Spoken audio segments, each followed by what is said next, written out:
tuturuan namin kayo ni Parang Peter kung paano gumawa ng spicy crispy chicken. Ito kakaiba to. Pwedeng pang pulutan to at pwedeng pang ulam. Ayan. Crispy siya. Masarap to mga tambayan. Kaya samahan nyo kami kung paano namin niluto ito.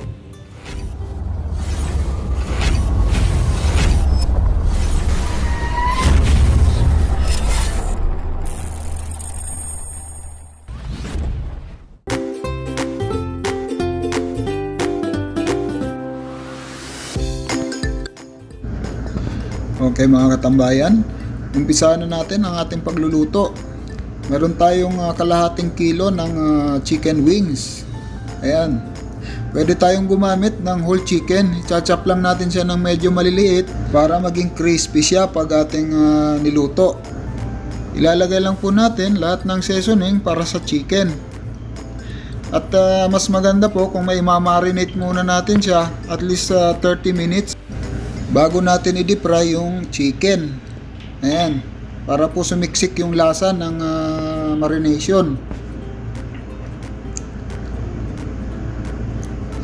Ayan, gumamit po ako ng egg yolk. Bakit po egg yolk lang? Kasi po yung egg yolk, mas crispy po yung chicken at matagal lumambot yung breadings. Yun po ang purpose, kaya egg yolk lang ang ginamit ko. At gumamit po ako ng corn flour. Konti lang po yung nilagay kong flour. Ayan. Kaya po magiging crispy po talaga yung ating chicken. Ayan. Pwede po kayong magdagdag ng konting tubig kung kinakailangan para medyo madali po nating mai halo yung ating breadings.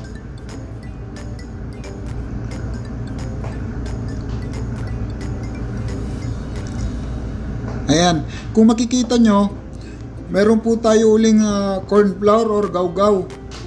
Diyan po natin igugulong lahat ng chicken or chicken wings bago po natin siya i-deep fry.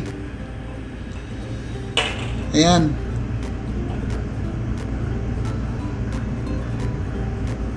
Corn flour po ang gagamitin natin sa pang-dusting. Siguraduhin po natin na nakahanda na ang ating mantika or mainit na ang ating mantika bago po tayo mag-dusting. Ayan.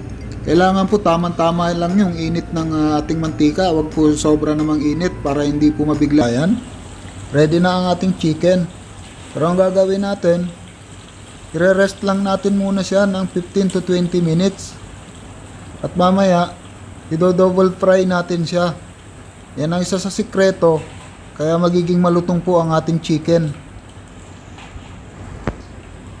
Ayan. Habang pinapalamig natin yung chicken, gagawin naman natin yung ating spicy sauce. Ayan. Isusutay lang natin yung ating ginger at saka yung garlic. Huwag niyong kalimutan i-subscribe yung channel namin ni Parang Peter na Pinoy Tambayan and Recipe. Marami po kayong matututunan dito. At marami pa kaming ilalabas na bagong kakaibang recipe na dito nyo lang matatagpuan sa channel namin ni Parang Peter. Kaya share nyo na to mga katambayan.